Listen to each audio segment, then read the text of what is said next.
ଜୟ ଜଗନ୍ନାଥ ସାଙ୍ଗମାନେ, ଆଶା କରୁଛି ଆପଣମାନେ ଭଲରେ ଥିବେ ଏବଂ ଆଜିର ବ୍ଲଗ୍ଟି ଆପଣମାନଙ୍କୁ ଭଲ ଲାଗିବ।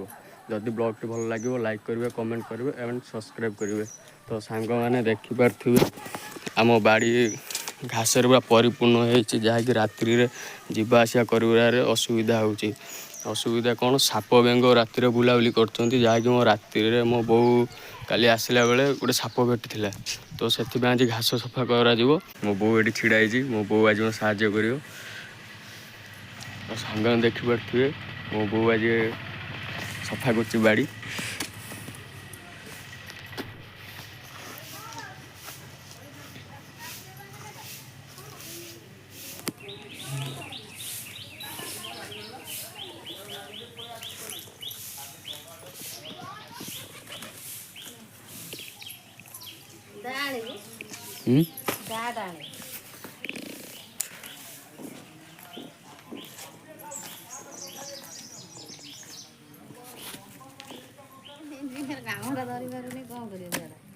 ଇଞ୍ଜିନିୟର ବୁଦ୍ଧି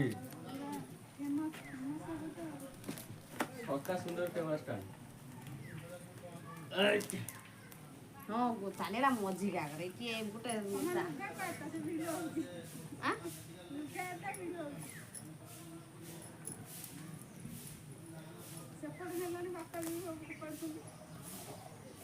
ଏଟା ଇଏ ତ ଉପରୁ ନାହିଁ, ଚାଚିବାକୁ ପଡ଼ିବ।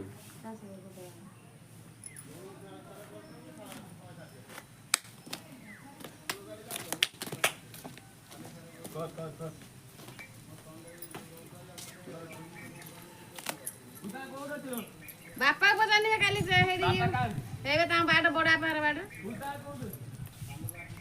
କେତେ ମୂର୍ତ୍ତି ଦେଖୁନି ବାଲି ଅଛି, ଯୋଉରେ ମଟର ଅଛି।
মাছ ভাগে ভাজা খাই ভাতা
ଚାଲେ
ସାଙ୍ଗମାନେ ଦେଖିପାରୁଥିବେ ଆମ ବାଡ଼ିରେ ସଫା ହେଇଛି। ସଫାସଫି କଲା ପରେ ନଡ଼ିଆ କତା ଆଣି ଶୁଖେଇ ଦେଇଛି ଠାକୁର ପୂଜା ପାଇଁ।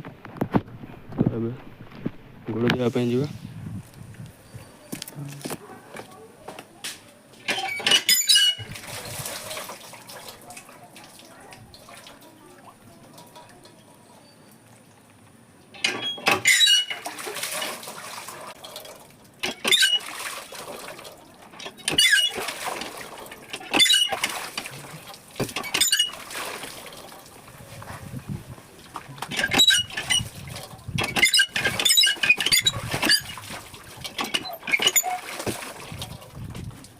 ତ ସାଙ୍ଗମାନେ ଦେଖିପାରୁଥିବେ ଆମ ଗାଈ ଏଠି ଘାସ ଖାଉଛି।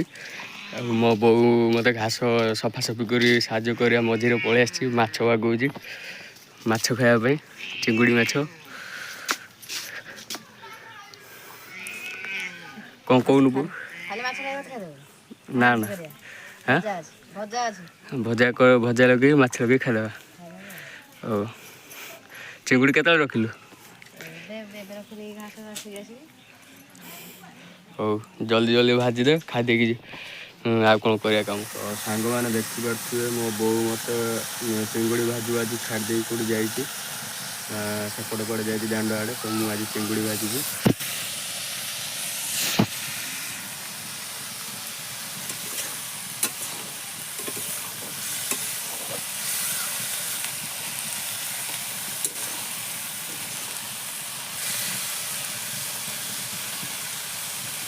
ସାଙ୍ଗମାନେ ଦେଖିପାରୁଥିବେ ମୋ ବୋଉ ମୋତେ ଚିଙ୍ଗୁଡ଼ି କଡ଼ା ଧର ଦେଇକି ଅଣ୍ଡା ଆଣି ଯାଇଥିଲା।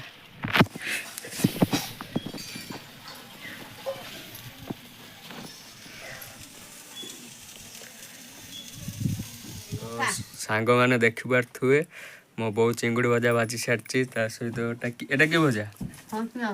ଏଟା ଟମାଟୋ ଆଉ ପଖାଳ ଭାତ। ମୋ ବୋଉ ଭାତ ଖାଇଲାଣି। ସାଙ୍ଗମାନେ ଆପଣଙ୍କୁ ଯଦି ବ୍ଲଗ୍ଟି ଭଲ ଲାଗିଛି ତାହେଲେ ଲାଇକ୍ କରନ୍ତୁ, କମେଣ୍ଟ କରନ୍ତୁ, ସେୟାର କରନ୍ତୁ ଏବଂ ସବସ୍କ୍ରାଇବ୍ କରିଦିଅନ୍ତୁ। ରଖୁଛି, ବାଏ ବାଏ।